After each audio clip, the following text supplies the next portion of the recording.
Assalamualaikum warahmatullahi wabarakatuh. Innal hamdalillah nahmaduhu wa nasta'inuhu wa nasta'dihi wa nastaghfiruh wa nu'minu bihi wa natawakkalu alayhi wa na'udzu billahi min shururi anfusina wa min sayyiati a'malina may yahdihillahu fala mudilla lahu wa man yudlil falan tajida lahu waliyyan mursyida. Asyhadu an la ilaha illallah wahdahu la syarika lah wa asyhadu anna Muhammadan abduhu wa rasuluh wa safiyyuhu wa qaliluh arsalahu Allahu basyiran wa nadhira wa da'iyan ila Allah bi idnihi wa sirajan munira. Salawatullahi wa salamuhu alaihi ala habibina al-Mustafa wa ala rasulina al-Karim sallallahu alaihi wasallam wa ala alihi wa sahbihi wa man tabi'ahu bi ihsan ila yaumiddin. Allahumma faqihna fid din wa 'allimna ta'wil. Allahumma iftah 'alaina futuhal 'arifin bi hikmatik. Rabbana zidna 'ilman yanfa'una, Rabbana yassir wa la tu'assir wa tammim bil khair walhamdulillahi rabbil alamin. Wa ba'd. Muslimin dan muslimat rahimani wa rahimakumullah. Alhamdulillah, diizinkan Allah pada malam ini sekali lagi kita dapat bertemu setelah kita bercuti sebentar hari itu, dan malam ini kita dapat sambung dan kita bersyukur pada Allah diberikan pada kita kelapangan dan juga afiat sehingga dapat kita sambung kembali bacaan kita bagi kitab Penawar Hati, dan berkebetulan dengan tajuk yang kita bincangkan yang terakhir daripada tajuk berkaitan tentang syukur. Kita telah ceritakan panjang lebar berkaitan tentang syukur hari itu. Bahkan hasil daripada apa yang kita bincangkan di antara sabar dan syukur, dapatlah kita mengetahui betapa syukur ini adalah satu nikmat yang Allah berikan pada seseorang, dan satu sifat kalau sekiranya ada pada diri seseorang, maka dia mempunyai satu sifat yang paling terbaik, bahkan lebih baik lagi berbanding dengan sifat sabar. Kerana apa? Kalau kita telah ceritakan pada kuliah kita yang lain, sabar hanyalah ketika kita berada di dunia, sedangkan syukur ini akan berada di dua tempat, di dunia dan juga di akhirat. Sebagaimana yang kita katakan, bagaimana ucapan ahli-ahli syurga ketika mereka dapat masuk ke dalam syurga, ucapan syukur itu masih lagi berada di bibir mulut ahli syurga. Berbeza dengan sabar, maka sabar hanyalah ketika kita berada di dunia semata-mata. Baik, sambungan daripada apa yang telah pun kita bincangkan pada malam ini, pada tajuk yang terakhir daripada syukur, sebelum kita memasuki tajuk berkaitan tentang ikhlas. Qala al-musannif, telah berkata pengarang kitab ini, wa nafa'ana bi'ulumihi fi darain, mudah-mudahan kita dapat manfaat ilmunya dunia dan akhirat. Katanya, mengerjakan maksiat itu tanda orang yang kufur nikmat. Kita dah sebut syukur itu atas nikmat yang dia dapat. Lawan pada syukur orang yang kufur. Sebab itu disebut di dalam ayat Al-Quran, la in syakartum la azidannakum wa la in kafartum inna azabi lasyadid. Dalam ayat ini ada dua benda. Yang pertama disebut perkataan syukur, dan yang kedua disebut perkataan, iaitu perkataan kufur. Maka siapa yang bersyukur, Allah tambah; siapa yang kufur, Allah azab. Baik, jadi lawan pada syukur itu adalah kufur. Maka kata pengarang, orang yang mengerjakan maksiat itu lambang, ada tanda. Tanda seorang itu tidak bersyukur. Bila tanda seorang ini dia tak bersyukur pada Allah, bila mana dia kufur akan nikmat yang Allah beri. Baik, kata dia, sesungguhnya mereka yang mengerjakan maksiat itu, ia telah mengkufuri beberapa banyak nikmat daripada Allah, sekalipun maksiat itu dosa yang kecil. Baik, maknanya dia kata orang yang buat dosa ni secara automatik dia telah melakukan satu perkara derhaka dia akan nikmat. Seumpama kita katakan, kita ni mak ayah kita suruh kita pergi belajar. Ada orang yang tak dapat pergi belajar, tapi kita dapat pergi belajar. Belajar itu satu kenikmatan bagi orang yang tahu. Tapi bila dihantar kita pergi belajar, kita tak belajar, maka kita orang yang derhaka pada mak bapak. Baik, diberikan pula kepada kita duit untuk kita gunakan sebagai untuk beli makanan ataupun untuk kos hidup kita. Tiba-tiba kita gunakan duit itu tadi untuk beli benda yang haram contohnya, maka kita telah berhaka. Begitulah juga dengan Allah yang memberikan kepada kita mata, Allah yang bagikan telinga, Allah yang bagi mulut, Allah yang bagi kaki, Allah yang bagi tangan. Maka kesemua ini adalah merupakan nikmat. Dan bila mana nikmat ini Allah suruh dan perintahkan kita gunakan semua nikmat ini pada perkara kebaikan, tiba-tiba kita gunakan nikmat ini pada perkara maksiat, maka orang ini dinamakan dengan orang yang kufur akan nikmat daripada Allah. Walaupun sekiranya dosa yang dia lakukan itu hanyalah dosa kecil. Contoh seperti seorang yang melihat kepada perempuan yang asing. Apa sahaja yang dosa yang Islam larang bila kita buat, maka orang ini orang yang telah menyalahgunakan nikmat yang Allah Subhanahu wa taala berikan pada mereka. Baik, di antara salah satunya nikmat mata. Sebab itu di sana disebut di antara dua nikmat besar yang Allah berikan pada panca indera kita.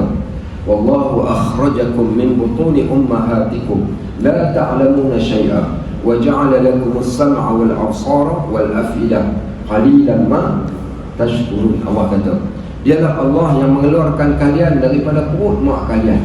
Setelah keluar diberikan nikmat, iaitu nikmat telinga mendengar, kemudian Allah berikan nikmat mata melihat, kemudian Allah berikan nikmat akal untuk berfikir. Tapi sikit sangat orang yang bersyukur akan nikmat ini. Sebab tu di antara banyak nikmat yang kita kufur ini adalah nikmat panca indera yang Allah berikan. Apa yang mereka buat?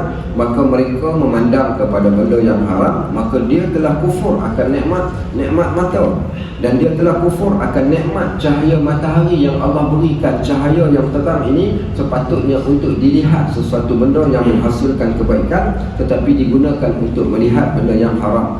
Maka dia telah kufur akan segala nikmat yang tiada sempurna melihat, melainkan dengannya seperti matanya matahari dan langit. Kerana tiada sempurna melihat semua itu melainkan dengan mata, dan tiada sempurna matahari dan cahayanya melainkan dengan langit, maka kufurnya dengan beberapa nikmat Allah di bumi dan juga di langit.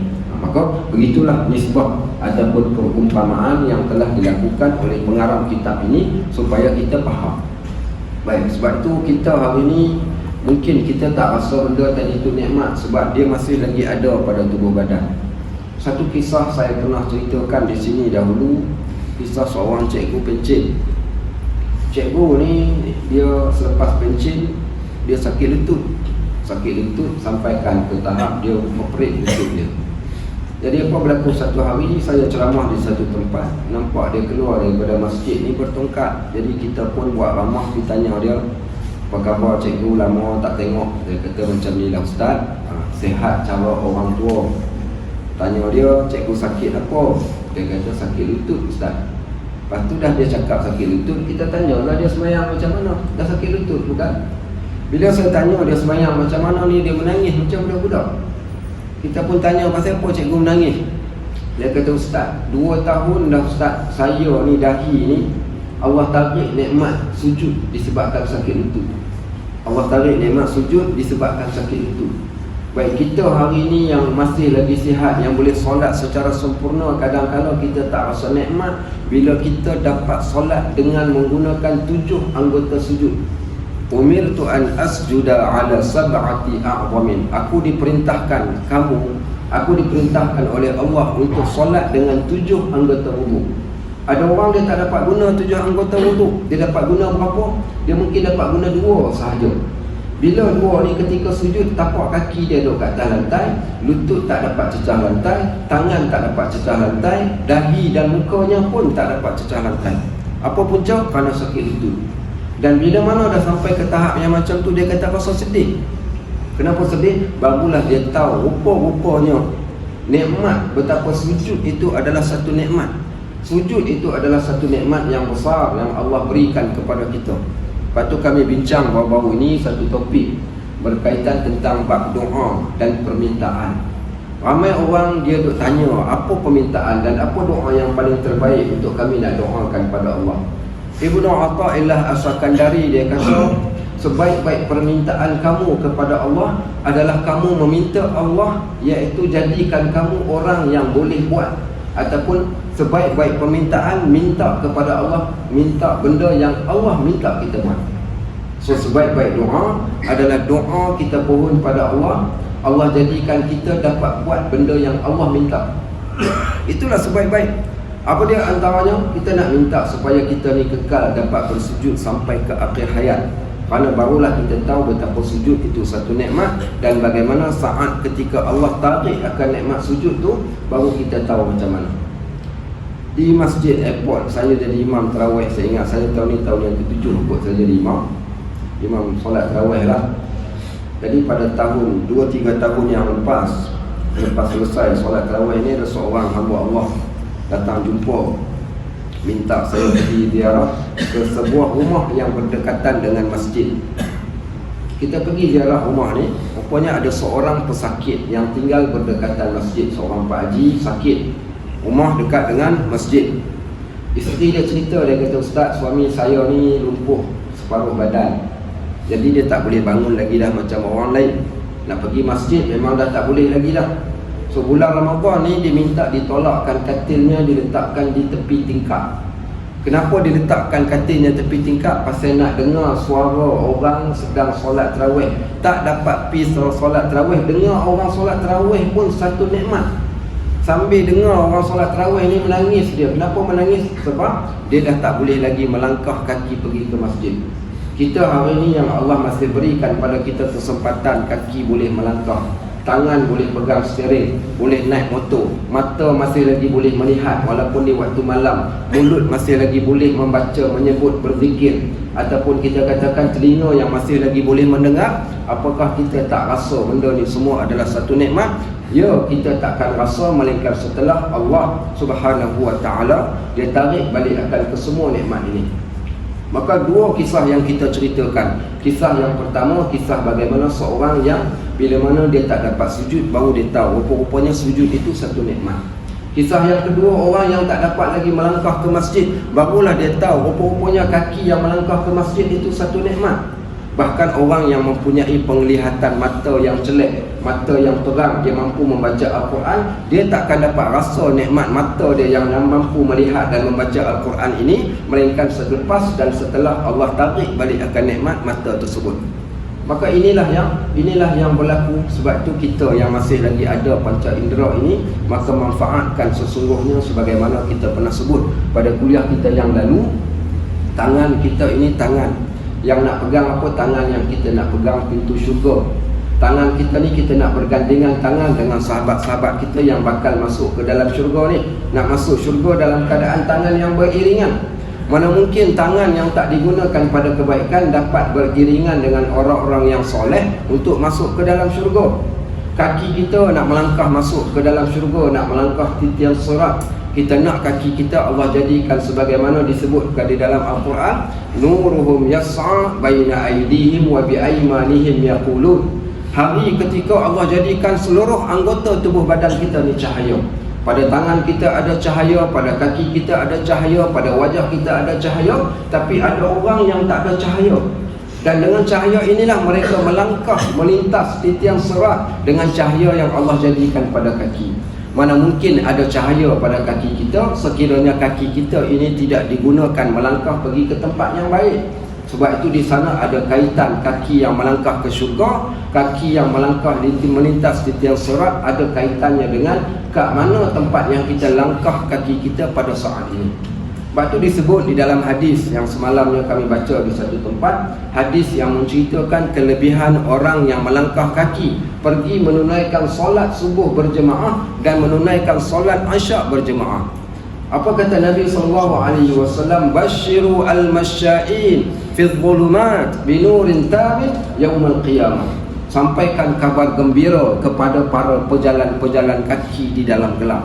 Sampaikan kabar gembira kepada para pejalan-pejalan kaki di dalam gelap. Binurin tamin, dengan cahaya yang paling sempurna, yaumul qiyamah, di hari kiamat kelak. Allah akan jadikan kaki-kaki manusia yang melangkah pergi ke tempat yang baik ini, maka nescaya kaki mereka akan bercahaya. Tak naklah kita jadi sebagaimana apa yang kita baca di dalam surah Yasin. Dalam surah Yasin ada satu ayat Al-Quran. Ayat ini ayat yang menceritakan tentang tapak kaki manusia yang melangkah tiap-tiap hari. Siapa yang ada jam yang boleh merekodkan berapa step dia setiap hari ni, ada jam, dia boleh rekod dalam masa sehari ni berapa kilometer, berapa ribu langkah yang kita telah langkah. Maka di sana ada kiraan. Kalau hari ini jam kita boleh kira, apakah Allah tak boleh kira setiap langkah kita? Bahkan di sana ayat ini diturunkan pada satu kabilah Arab yang dinamakan Banu Salamah. Banu Salamah ini ataupun kabilah Bani Salamah ini salah satu kabilah yang tinggal berdekatan dengan Madinah. Dia tinggal di Madinah. Jarak tempat tinggal mereka dengan Masjid An-Nabawi ini kiraannya sekitar mungkin hampir pun mungkin lebih daripada 10 km. Mereka tinggal berdekatan dengan, pada hari ini kalau siapa pergi ke Madinah, satu kawasan iaitu Masjid Al-Fatah. Masjid Al-Fatah ni tempat berlakunya peperangan Khandaq.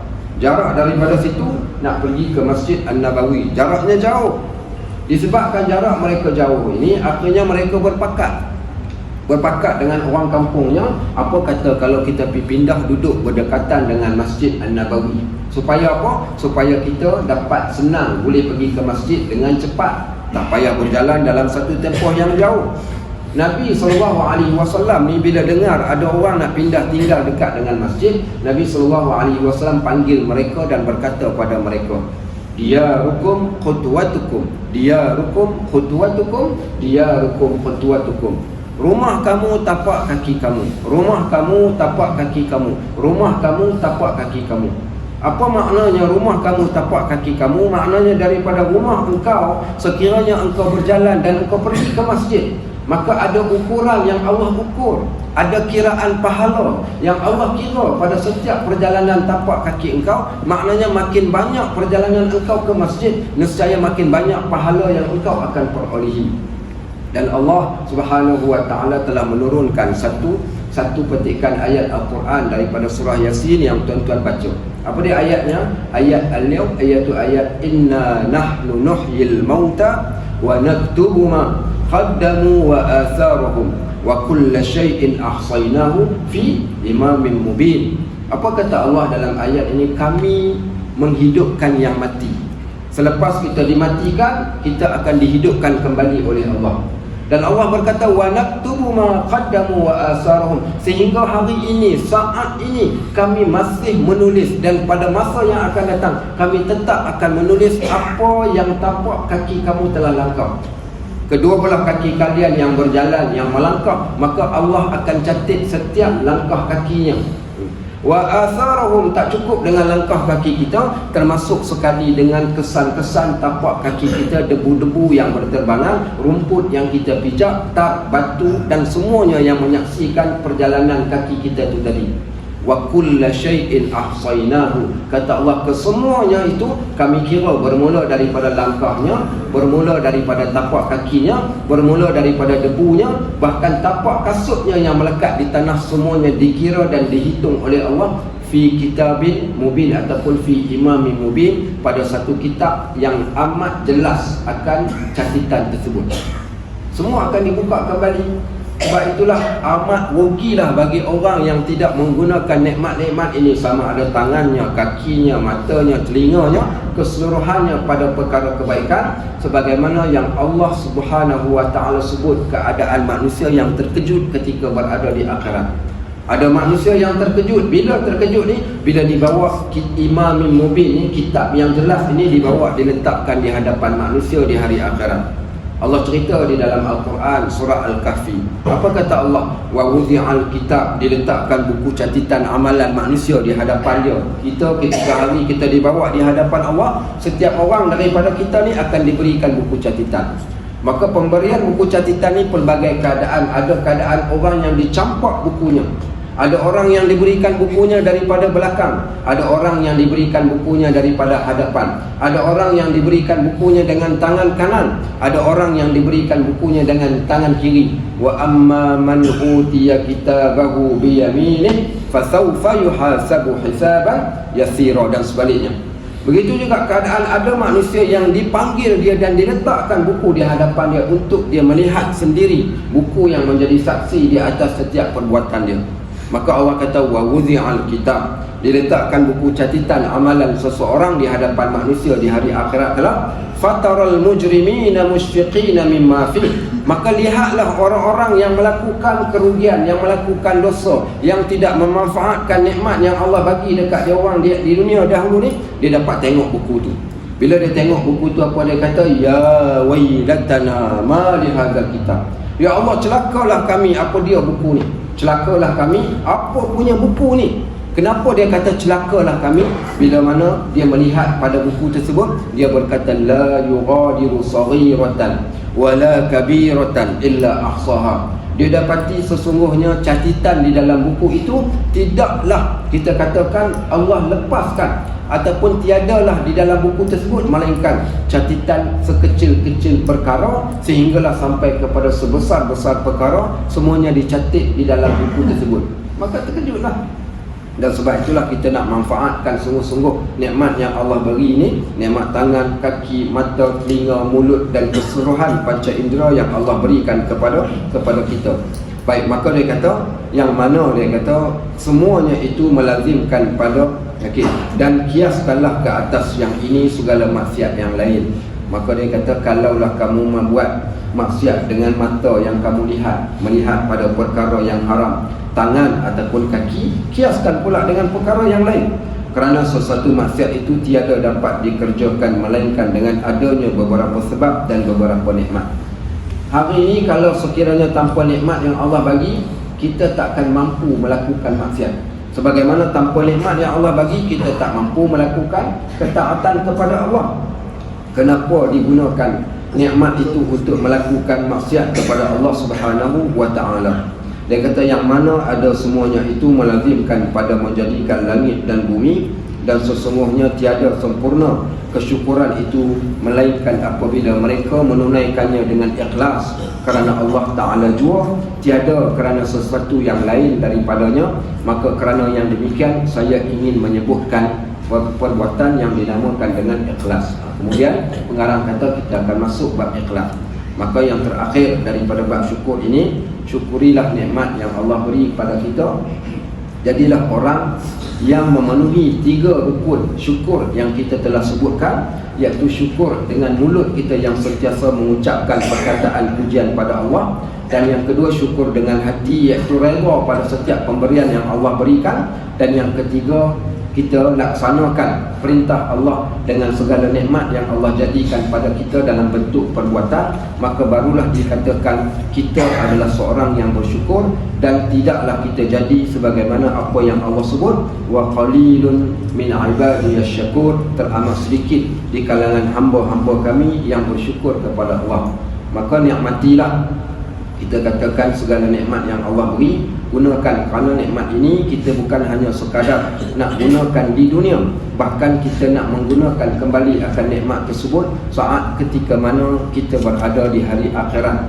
Mata yang Allah berikan pada kita, dengan mata ini kita nak memandang Allah Subhanahu wa ta'ala. Dengan mata ini juga kita nak memandang syurga yang serba indah. Dengan mata ini juga kita nak memandang Nabi kita Muhammad sallallahu alaihi wasallam. Dengan mata ini juga kita nak berjalan melintas titian sirat. Dengan tangan yang Allah berikan pada kita, tangan ini jugalah yang akan memegang cawan, memegang buah-buahan, memegang segala kenikmatan yang ada kat dalam syurga. Kaki yang akan melangkah, dan tubuh badan yang akan merasai semua nikmat-nikmat yang Allah nak berikan. Dan tanpa kita menjadi hamba Allah yang bersyukur dan digunakan segala nikmat ini, pasti kita tidak akan dapat berada di dalam syurga kelak. Baik, qala al-musannif rahimahullah, telah berkata pengarang kitab ini, fasal yang ke-6, bab yang dinamakan dengan ikhlas. Kita masuk kepada satu tajuk yang baru pada malam ini, tajuk berkaitan tentang al-ikhlas. Baik, apa dia yang dinamakan dengan ikhlas? Yang kita tahu ada satu surah, nama surah ni surah Ikhlas. Baik, apa dia ikhlas ni? Qala al-musannif, telah berkata pengarang kitab, dikatakan ikhlas itu, ketahuilah kiranya ya saudaraku, bahawa ikhlas itu menunggalkan Allah pada segala ketaatan dengan qasad. Dia kata yang dikatakan ikhlas itu menjadikan setiap perbuatan kita hanya pada Allah, tiada lain daripadanya. sebagaimana disebut di dalam ayat Al-Quran, wa ma umiru illa liya'budullaha mukhlishina lahuddin. Tiadalah kami perintahkan kalian untuk melakukan sesuatu benda melainkan dengan ikhlas kerana Allah. Baik, dia kata, maka ikhlas ini melakukan sesuatu benda hanya untuk Allah yang tunggal dan tidak disekutukan di dalam perbuatan mereka.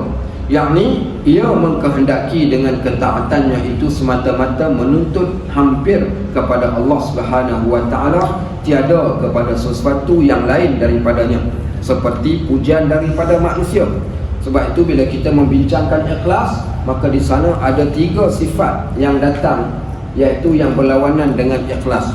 Sifat yang pertama adalah riya, sifat yang kedua adalah sum'ah, sifat yang ketiga adalah iaitu ujub. 3 benda ini iaitu satu perbuatan. Ketiga-tiganya, orang yang riya beribadat, orang yang sum'ah beribadat, orang yang ujub juga beribadat.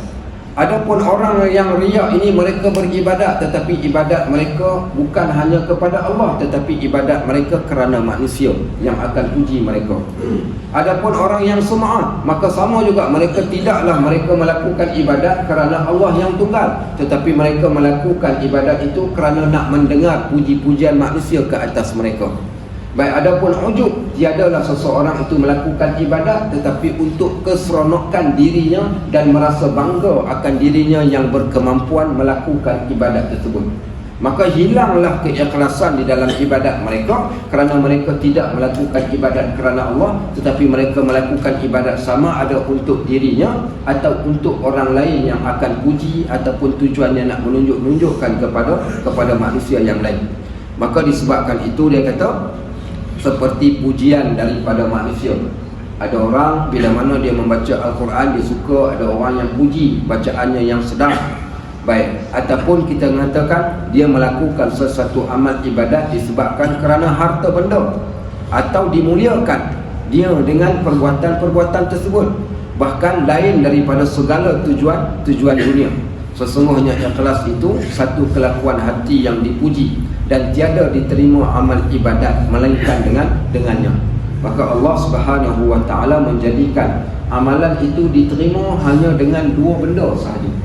Amalan kita ni macam mana cara kita nak tahu amalan kita diterima ni? Amalan manusia diterima melalui 2 benda.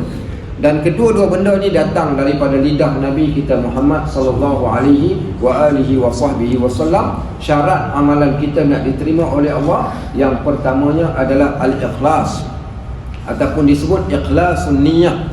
Orang yang niat dengan ikhlas, dia melakukan sesuatu tidaklah dia buat melainkan hanya kerana Allah. Sebagaimana kita sebut, inna salati wa nusuki wa mahyaya wa mamati lillahi rabbil alamin. Baik, syarat yang kedua amalan kita nak diterima, apa dia? Bila mana bertepatan dengan syarat. Bila mencakupi 2 syarat ini dipenuhi, maka amalan itu pada zahirnya adalah amalan yang akan diterima oleh Allah. Syarat pertama mesti niat yang ikhlas, syarat yang kedua mesti bertepatan dengan syarat, sebagaimana hadis, man ahdatha fi amrina ma laysa minhu fahuwa rad. Siapa yang melakukan sesuatu perbuatan yang tiada asas di dalam agama, nescaya amalannya akan tertolak. Maka dapatlah kita faham di sana betapa pentingnya ikhlas ini, kerana ikhlas ini di antara salah satu perkara yang menjadikan amalan kita diterima oleh Allah Subhanahu wa taala. Sebab itu disebut di sana di dalam surah Al-Kahfi, Allah kata, innal ladzina amanu wa 'amilus salihati kanat lahum jannatul firdausi nuzula khalidina fiha la yabghuna 'anha hiwala qul law kana al-bahru midadan li kalimati rabbi lanafidal bahru qabla an tanfada kalimatu rabbi walau ji'na bimislihi madada qul innama ana basharun mislukum yuha ilayya annama ilahukum ilahun wahid faman kana yarju liqa'a rabbih falyamal 'amalan salihan wa la yusyrik bi'ibadati rabbih ahada. Ayat terakhir daripada surah Al-Kahfi. Apa dia Allah mention pada kita dalam ayat ni? Allah kata siapa yang nak jumpa Allah, maknanya Allah redha pada dia, dia redha pada Allah, Allah redha pada dia, Allah sambut dia dan Allah berikan kedudukan yang baik di hari akhirat. Bila Allah akan redha pada kita ni? Bila mana dia melakukan amal yang soleh. Makna amal yang soleh, amal yang ikhlas. Wala yusyrik bi'ibadati rabbih ahada, dan dia tidak menyekutukan amalannya dengan sesuatu apapun, hanyalah dia buat amalannya kerana Allah Subhanahu wa taala. Barulah Allah Subhanahu wa taala akan redha kepada mereka.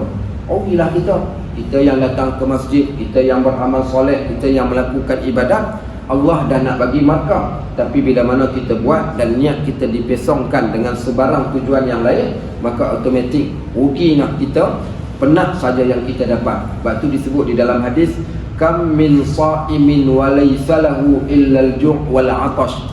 Berapa ramai orang yang berpuasa tapi dapat lapar dan dahaga. Wa kam min qa'imin wa laysa lahu illa at-ta'am. Berapa ramai orang yang beribadat tetapi mereka hanya dapat penat semata-mata.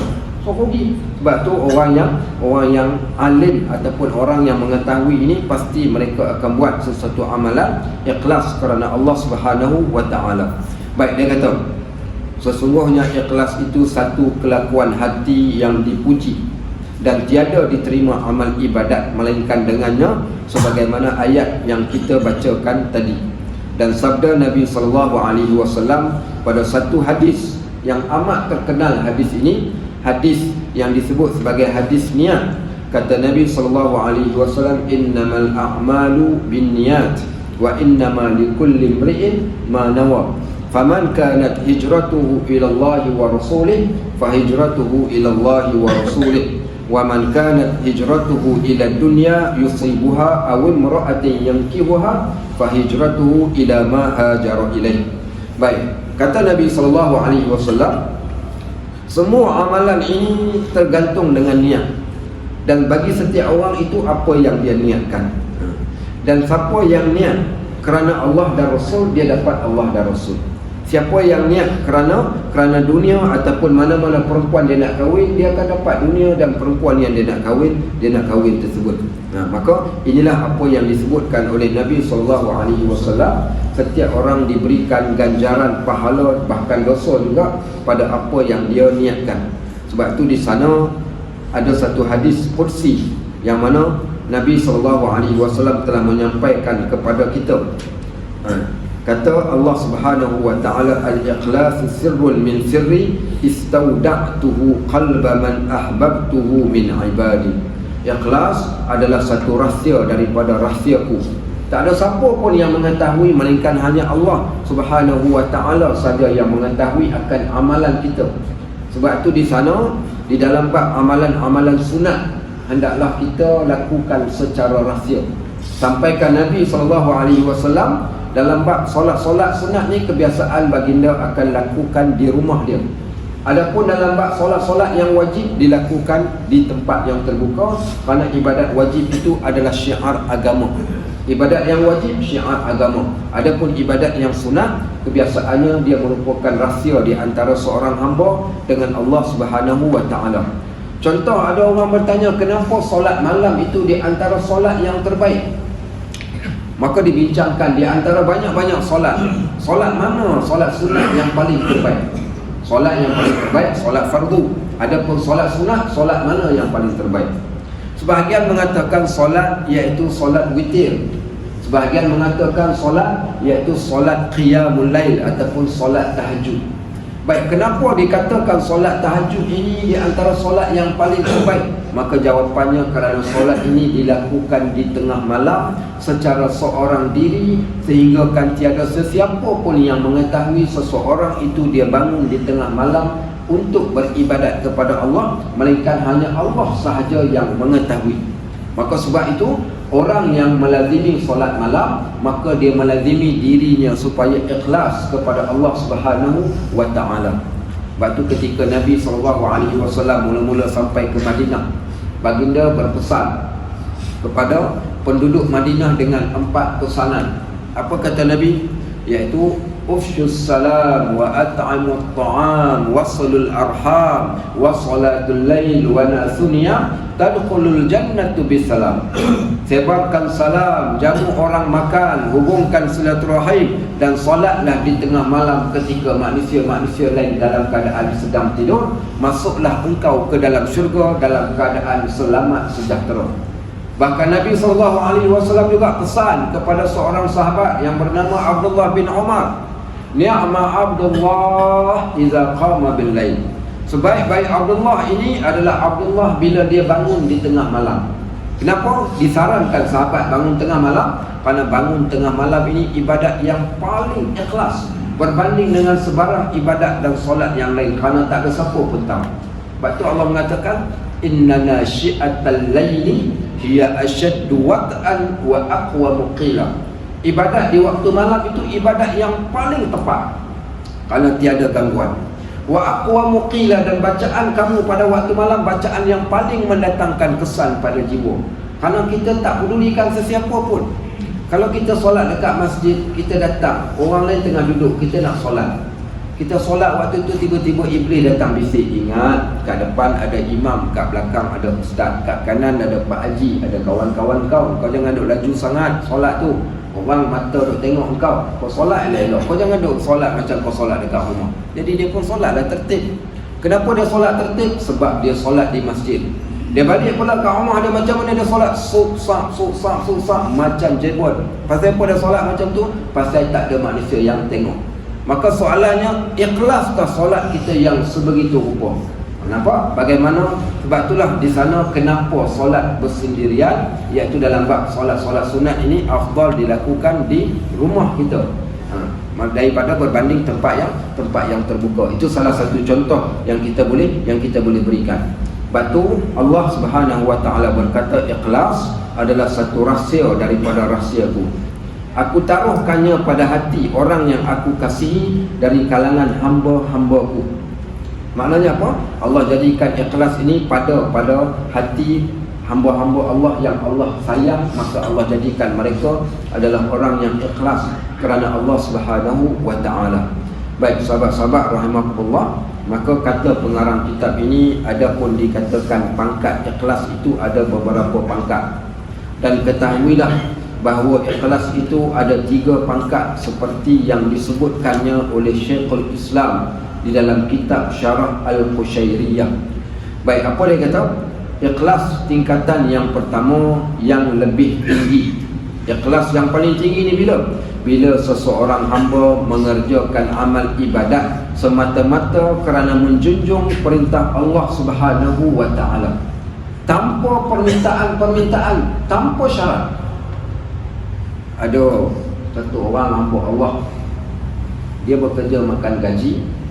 Tempat yang dia bekerja itu akan bagi bonus kepada para pekerjanya kalau achieve dia punya KPI. Jadi dia ni solat, orang yang solat macam orang yang solat, tapi satu hari ni tiba-tiba dia tak nak solat. Kenapa dia tak nak solat? Dia tak nak solat, dia kata apa guna solat? Dia kata solat pun tak dapat bonus. Dia tu tak solat dapat bonus. Saya yang solat tiba-tiba tak dapat bonus. So dia kata macam tak adil. Patutnya saya yang solat dapat bonus lah. Jadi dia yang tak solat, dia tak dapat bonus. Sekarang ni dia yang tak solat dapat bonus, saya yang solat. So lebih baik tak saya solat. So dia anggap kalau dia solat dia mesti dapat sesuatu. Memang dapat pun, tapi bagi dia nak sesuatu benda yang berupa dunia ni. Sebab sangkaan dia bila dia buat ibadat, dia nak kesenangan kat dunia, dia tak pandang yang akhirat, dia nak yang sifat yang segera. Dan inilah yang Nabi SAW ucapkan pada siapa? Pada penduduk Ansar, sahabat-sahabat di kalangan orang-orang Ansar ketika peperangan Hunain. Waktu peperangan Hunain ini Islam menang. Harta rampasan paling banyak didapati ketika peperangan Hunain. Kalau siapa yang pergi buat umrah ataupun pergi haji, kita akan dibawa pergi ke satu tempat, iaitu miqat Ja'ranah. Kalau siapa pernah dengar, ada satu miqat, nama miqat ni miqat Ja'ranah. Ja'ranah ni nama seorang perempuan yang tinggal di kawasan tu. Ada cerita dah, ada ayat Quran yang turunkan pada perempuan ni. Tapi poinnya dekat situ ada pernah berlaku satu peperangan. Peperangan ini dinamakan dengan peperangan Hunain. Peperangan Hunain, tentera Islam menang, hampir kalah tapi menang. Dan yang berada di barisan hadapan adalah golongan Ansar yang turut sama menyertai bersama dengan Muhajirin dan bersama dengan kalangan para mu'allaf yang baru masuk Islam di kalangan orang-orang Mekah waktu tersebut yang turut serta dalam peperangan ini. Bila dah menang, harta rampasan teramat banyak dikumpulkan. Maka apa berlaku? Nabi SAW memberikan harta rampasan perang ini kepada orang-orang Mekah. Dan orang Mekah datang meminta Nabi bagi, datang minta Nabi bagi. Bahkan apa saja yang mereka minta pada hari tersebut, semua Nabi bagi dekat orang Mekah. Di antara yang datang minta harta rampasan perang ni adalah Abu Sufyan. Dia datang minta bukan seekor unta, bukan 2 ekor unta, ratusan ekor unta diberikan. Dia minta ratusan ekor kambing diberikan, sehingga ada yang mengatakan lebih daripada 1000 ekor kambing diberikan. Dia bercerita lagi kat orang Mekah, pergi minta dekat Muhammad. Muhammad hari ni tak takut miskin, dia beri apa saja yang kamu minta. Jadi orang-orang Ansar ni tengok daripada tepi ni, macam dia bagi kat orang Mekah aja ni. Habis kita yang duduk di barisan hadapan orang Madinah tak dapat apa-apa pun. Mereka dah bunyi sosek kat belakang. Nabi kita Muhammad SAW ni macam tak nak pulang ke Madinah dan nak duduk dengan orang Mekah, melebihkan orang Mekah berbanding dengan kita. Mereka terasa hati. Bila mereka terasa hati ni, ada seorang yang bercakap macam tu, dan sahabat yang dengar ni rasa tak seronok ada orang cakap benda tak elok pasal Nabi. Jadi dia pergi mengadu dekat Nabi SAW, ya Rasulullah, ada di kalangan sahabat yang mula berbunyi tentang pembahagian ni, seumpama Nabi SAW tak adil dalam membahagikan harta rampasan perang. Akhirnya Nabi SAW panggil orang Madinah saja berkumpul di hadapannya. Muhajirin tak boleh masuk, orang Madinah saja. Apa Nabi SAW katakan kepada penduduk Ansar, penduduk Madinah ni di kalangan sahabat Ansar? Adakah kalian marah kepada aku, cemburu, iri hati ataupun tak puas hati dekat aku disebabkan kerana dunia ini, harta benda dunia ini? Kamu melihat sahabat-sahabat kalian daripada Mekah kembali ke rumah mereka dengan membawa harta benda dunia. Harta benda dunia itu yang kamu rasakan aku telah melakukan ketidakadilan. Kamu tahu ke tidak, kamu nak balik dengan harta benda ataupun kamu nak balik ke Madinah dengan aku ni yang akan ikut serta bersama dengan kalian. Waktu itu baru sahabat tersedar pilihan mereka yang menginginkan dunia itu adalah satu perbuatan yang tak sepatutnya berlaku. Tak sepatutnya cemburu dalam bab perkara dunia, tetapi yang patut mereka rasa suka dan seronok bila Nabi SAW dapat berada dengan mereka. Sama lah juga dengan kita hari ni. Ada orang bila mana dia buat ibadat, dia duk rasakan dia mesti dapat sesuatu benda daripada dunia. Dan bila dia tak dapat benda dunia ni, dia kata, kenapa aku tak dapat sedangkan aku dah buat ibadat? Maka ibadat dia seumpama kerana nakkan habuan dunia. Sedangkan yang Allah nak berikan pada dia adalah satu benda yang lebih besar lagi di akhirat. Contoh satu ayat yang tuan-tuan selalu dengar ketika tuan-tuan baca ataupun datang solat subuh hari Jumaat. Kita akan membaca satu surah, nama surah ni surah As-Sajdah.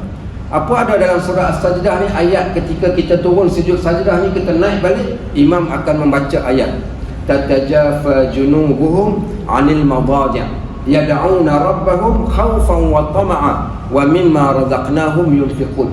Ada orang yang meninggalkan tempat baring dia, dia bangun solat malam, dia bangun berqiyamul lail, dia tinggalkan tempat tidur dia. Dia bangun, dia tinggalkan tempat tidur dia di atas sebab dua benda. Khaufan, yang pertama sebab takut. Yang kedua, watama'an, kerana tamak akan ganjaran pahala yang Allah nak bagi. Bukan dunia ni, tapi kerana akhirat dia bangun di tengah malam. Allah kata, fala ta'lamu nafsun ma ukhfiya lahum min qurrati a'yun. Setiap orang dia tak tahu pun apa benda yang Allah nak bagi dekat dia. Dia tak tahu, dan Allah sengaja sembunyikan apa yang ada di sebalik setiap ketaatan yang kita buat pada Allah. Allah sembunyikan. Tapi Allah kata, jazaan, kami pasti balas bima kanu ya'malun, di atas apa yang mereka kerjakan. Soalnya kami nak kat dunia ini, kenapa tak bayar di dunia ni? Seolah-olah macam itulah.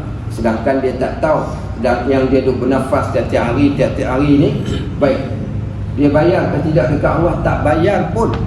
Oksigen yang Allah bekalkan pada dia, dia tak pernah minta, Allah bagi. Allah berikan pelbagai nikmat yang lain pun, Allah tak pernah minta balik pun. Bahkan tak pernah minta kita untuk bayar. Tapi dia duk minta apa yang dia nak daripada Allah, dia lupa apa yang Allah minta daripada diri dia.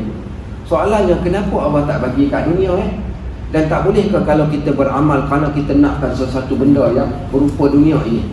Maka jawapannya, kenapa Allah tak berikan ganjaran pahala itu di dunia? Kerana yang Allah nak bagi ini teramat besar dan dunia tak boleh tampung. Dunia tak boleh tampung. Bayangkan tengok, kalau tuan-tuan solat apa namanya, solat jemaah, berapa gandaan pahala yang kita dapat? Solat jemaah 27 gandaan pahala. Baik, kita berikan laluan pada azan terlebih dahulu, kemudian insya-Allah kita sambung sedikit lagi sebelum kita berhenti untuk solat. Walhamdulillahirabbil alamin. Baik, alhamdulillah wassalatu wassalamu ala Rasulillah wa ala alihi wa sahbihi wa man wala. Kita sambung sikit lagi sebelum kita berhenti. So, kenapa Allah tak bagi siap-siap dekat kita? Amalan kita yang kita buat ni, ibadat kita ni, Allah tak bayar siap-siap. Kan senang daripada nak tunggu akhirat lama sangat. Baik, yang pertama, dunia ni tempat kerja. Dunia ni tempat kerja. Gaji kita dibayar bila? Bila kita dah selesai kerja. Kalau di dunia ni pun lagi tak selesai kerja, tak dapat gaji, begitulah juga dengan dekat akhirat. Satu. Yang kedua, benda yang Allah nak bagi ni tak boleh nak muat dekat dunia, pasal banyak dan pasal besar. Satu contoh yang paling senang lah kita nak bagi, tuan-tuan, solat jemaah.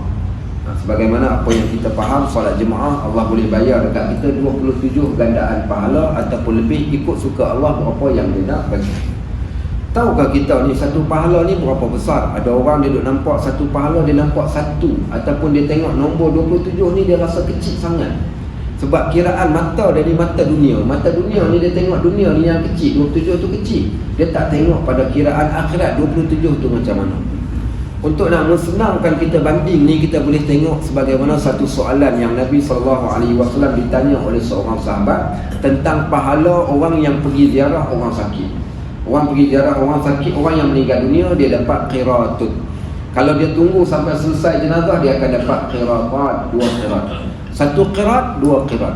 Dan dia tanya kepada Nabi SAW, wa ma qiratun ya Rasulullah? 1 qirat ni kira macam mana? Satu pahala ni berapa saiz dia, berapa banyak, berapa besar? Nabi SAW sebutkan pada para sahabat, dia kata qiratun kajabali Uhud. 1 qirat ni sebesar bukit Uhud. Baik, orang yang tak pernah tengok bukit Uhud mungkin dia tak tahu. Ada orang dia pergi umrah 3 kali, dia tak tahu pun kata bukit Uhud tu hak besar. Dia duk ingat bukit Uhud tu hak secoet, hak orang duk naik duduk berdiri kat atas bukit tu. Yang tu bukit pemana? Habis tu bukit Uhud yang mana? Bukit Uhud tu yang dekat belakang dia tu, saiz bukit Uhud tu sejauh 6 km panjang. Panjang dia 6 km. Kalau satu pahala ni panjangnya, pahala itu sebesar 6 km saiz bukit Uhud. Bayangkan 27 pahala digandakan, didarabkan dengan 6 km. Setiap satu solat kita dapat berapa? 162 km. 162 km. Bayangkan tengok, daripada sini tu pergi dekat sampai Behrang sana kita punya tanah untuk satu solat jemaah. Bayangkan kalau dah 20 tahun solat jemaah, 30 tahun solat jemaah, 40 tahun, boleh tampung kau terlepas dah sampai ke Vietnam, dah sampai ke luar negara mana dah kita punya tanah. Nak ceritakan betapa besar. Itu baru satu. Bagaimana dengan yang lain? Maka dunia kecil, tak layak untuk menerima pahala, kerana pahala itu besar hanya layak ketika kita berada kat dalam syurga. Maka sebab itulah di antaranya kenapa Allah tak beri. Tapi ada orang dia berkira-kira, dia buat kerana nakkan sesuatu. Sebab tu kita hilang semangat beramal kerana kita tak nampak. Dan tak ada iman ketika beramal pada waktu tersebut. Seumpama orang yang solat duha, kerana apa? Kerana nak senang, nak hidup dia senang. Katakan dia tak senang selepas dia solat duha, dia akan jadi stres dan dia tinggal solat duha. Ada orang membaca surah yang tertentu kerana untuk menjadikan dia orang yang dapat nikmat rezeki yang banyak, tiba-tiba dia tak dapat, bagaimana? Maka sebab itulah, siapa yang ikhlas, maka dia hanya akan melakukan amal ibadat semata-mata kerana nak menjunjung perintah Allah dan tiada yang lain daripada tu. Maka ni ikhlas tingkatan yang lebih tinggi, seumpama apa yang telah disebutkan oleh seorang perempuan yang bernama Rabi'atul Adawiyah. Apa kata Rabi'atul Adawiyah? Ya Rabb Tuhan, aku tidak melakukan ibadat kerana aku nakkan syurga, dan aku tidak melakukan ibadat kerana aku takutkan neraka, tetapi aku melakukan ibadat ini kerana Engkau ciptakan aku untuk melakukan ibadat kepada Engkau. Bukankah Allah berkata, wa ma khalaqtul jinna wal ins illa liya'budun? Maknanya di sana dia meletakkan ikhlas dia, ikhlas tahap tinggi. Walaupun di sana boleh seseorang itu melakukan sesuatu benda untuk dapatkan sesuatu. Dia seumpama beginilah, kita kata kita ada 3 orang anak. 3 orang anak lelaki. Dekat-dekat nak masuk bulan Ramadan ataupun dekat nak raya, kita cakap dekat anak 3 orang anak lelaki kita ni, anak-anak ayah, jom cepat. Jom apa ayah? Jom kita cat rumah kita bagi nampak cantik. Kita cat rumah kita bagi nampak cantik. 3 orang anak. Jadi anak yang pertama tanya. Okey, tanya ayah tu. Dia kata, ayah kalau cat dapat apa ayah? Okey, ayah dia kata kalau kau cat, ayah bagi baju raya. Okey, dia kata saya nak cat.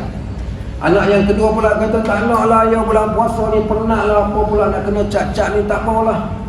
Bapak dia kata kat dia, hang nampak aku punya penumbuk? Dia kata hang tak mau cat boleh, tapi dia kata hang kena dengan aku tak nak bagi duit dekat hang, aku tak. Jadi takut punya pasal. Anak yang kedua pun cat. Baik, anak yang ketiga ni dia tak tanya soal, tak tanya dia dapat apa. Dia bukan sebab takut, tapi sebab ayah dia suruh. Bila ayah dia kata jom kita cat, maka dia cat. Kenapa dia cat? Sebab ayah dia yang suruh. Maka anak mana yang lebih terbaik? Anak yang nombor 3 tadi adalah lebih baik. Tetapi anak yang nombor 2 pun okey. Dia buat kerana dia takut. Anak yang pertama juga okey. Dia buat kerana nakkan ganjaran pahala. So bukanlah bermaksud salah bagi orang yang melakukan ibadat kerana mengharapkan ganjaran pahala, tak salah. Tidak juga salah bagi orang yang melakukan amal ibadat kerana takut akan Allah, tidak salah. Tetapi ibadat yang paling terbaik, ibadat orang yang melakukannya kerana dia tahu dia adalah diperintahkan Allah untuk melaksanakan ibadat, maka asbab itulah dia melakukan ibadat kepada Allah tanpa persoalkan kenapa dan kenapa. Maka begitulah keadaannya, dia panggil ikhlas aras tinggi. Baik, next yang kedua dia kata ikhlas yang pertengahan. Ikhlas darjat yang kedua. Dia kata ikhlas darjat yang kedua bila seseorang hamba mengerjakan amal ibadat kerana menuntut pahala dan kerana lari daripada seksaan. Kenapa dia buat ni? Kerana nakkan pahala dan kerana takut akan seksaan Allah, maka dia buat. Yang ni ramai orang yang kebanyakan kita ambil aras kedua ni ataupun darjat yang kedua. Kenapa datang ke masjid? Oi, banyak pahala ustaz. Oi, datang masjid. Baik, kenapa tengok rajin sungguh buat solat sunat? Gila tak buat ustaz. Oi, tua-tua ni buat solat sunat lah, takutlah nanti pergi ke kubur macam mana.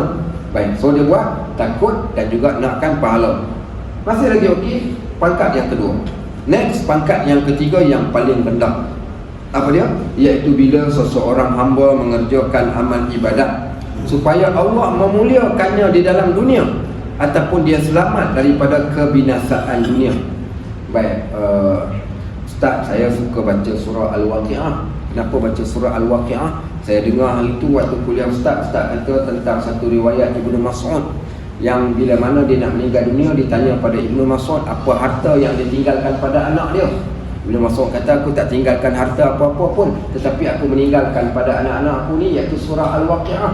Maka nanti anak-anak aku akan baca surah Waqi'ah, nescaya Allah akan berikan pelihara mereka dengan nikmat yang Allah akan beri melalui surah tersebut. Nampak? Jadi bila kita baca, maknanya bolehlah kita baca kerana nakkan sesuatu benda. Maka ini juga di antara amalan para ulama kita dah juga di kalangan orang-orang yang terdahulu daripada kita. Maka boleh dia buat sesuatu ibadat kerana nak Allah muliakan ataupun Allah berikan kepada dia sesuatu benda di dunia. Maka dia kata yang pertama seperti mereka yang membaca surah Al-Waqi'ah dan Allah Ta'ala memurahkan rezekinya. Dan yang kedua, seumpama orang yang membaca apa ni, dia takut nak keluar daripada rumah, takut aksiden, takut jatuh longkang, takut terpelecok, takut itu, takut ini, maka apa dia buat? Dia pun baca A'udzubillahi minasyaitonirrajim, Bismillahirrahmanirrahim, Qul a'udzu birabbin nas, malikin nas, ilahin nas, min syarril waswasil khannas, alladzi yuwaswisu fi sudurin nas, minal jinnati wan nas. Kenapa baca ni? Kerana minta Allah lindung dia.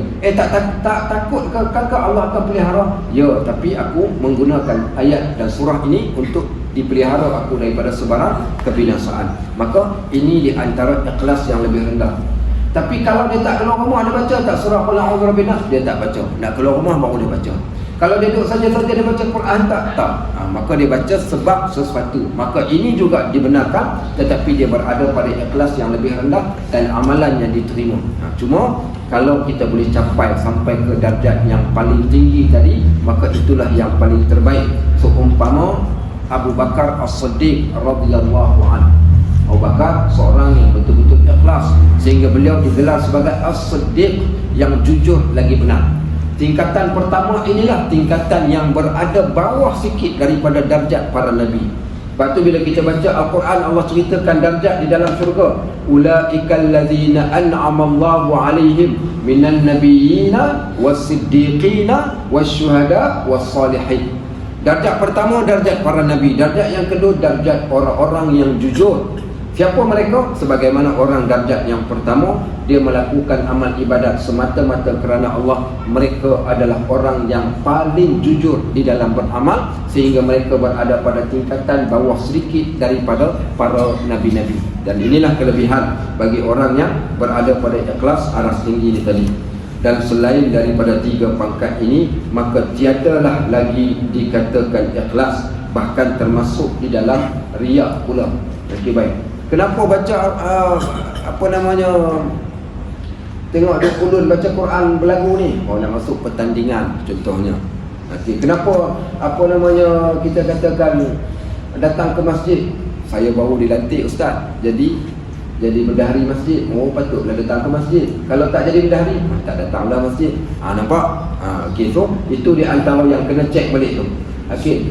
Sebab tu ramai orang minta maaf lah. Sebab kita dah duduk kat masjid, kita tegur, tak kira bukan masjid ni, masjid mana-mana pun. Saya tegur satu masjid sampai pengurusi masjid, minta maaf pengurusi masjid, no? Okey. Ada satu masjid, pengurusi masjid dia terasa hati dengan saya. Kesnya, saya pun tak sangka. Kita pun bukan tuju kat siapa-siapa pun. Tapi sebelum tu, cerita satu masjid ni, dia orang dah berebut nak jadi pengurusi masjid.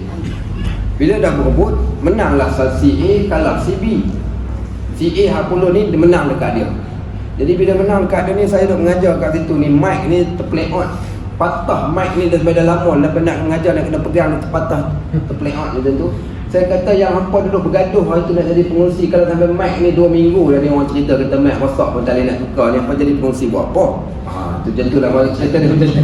Jadi pengurusi ni tak puas hati. Sebab saya tegur. Yang kedua saya tegur, saya kata kenapa hari tu waktu jadi pengurusi main masjid, bila dah tak jadi pengurusi tak main lagi masjid. Kalau duduk Korea luar tak apa, tapi kalau duduk Korea dalam ni, kenapa dulu sebelum ketika jadi imam datang ke masjid, bila dah tak jadi imam tak datang lagi ke masjid? Kenapa ketika mana dulu dia jadi masjid, ketika dia pegang AJK, bila tak jadi AJK tak datang ke masjid? Maka apa tujuan dia datang? Adakah dia datang ke masjid sebab dia dilantik untuk dia menganggotai jawatan kuasa baru dia datang? So, yang ni yang kita kena fikirkan balik. Maka lain daripada tu tidaklah lagi dinamakan ikhlas.